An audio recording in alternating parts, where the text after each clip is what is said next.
Mælirðu árangurinn af því sem þú ert að gera í markaðsstarfinu? Það er klisja, en klisjur eru það af ástæðu. Þú getur ekki stjórna því sem þú getur ekki mælt. Og hvernig veistu hvort að hlutin er að virka eða ekki ef þú mælir ekki árangurinn? Hefurðu tíma til að eyða í hluti sem ekki er að virka? Hefurðu efni á því að eyða peningum í hluti sem ekki er að virka? Er einhver ástæða til þess að vera að gera hluti sem ekki eru að virka?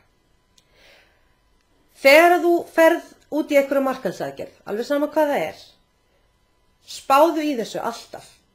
Hvað viltu að þessi markaðsaðgerð geri fyrir þig?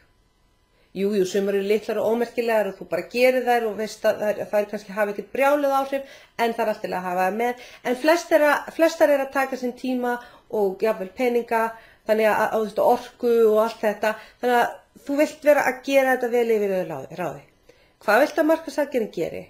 Og hvernig ætlar að fylgjast með því hvort að þessi aðgerð er að skila sér? Og hvernig getur þú mælt það?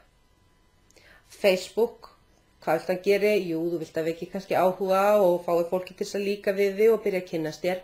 Þú vilt fá fleiri like, þú vilt að fá fleiri kommenta á það sem þú ert að skrifa.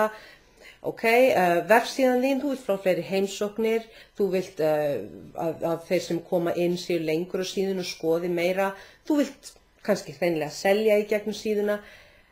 Spáð alltaf í því hvað þú vilt að hlutinni sé að gera, hvernig þú getur mælt hvort þeir eru að gera það. Þetta er áskorun og þetta er vinna, en trúðu mér, það er algjörlega þess virði að gera þetta frekar en að eyða tíma og peningum í vitleysu.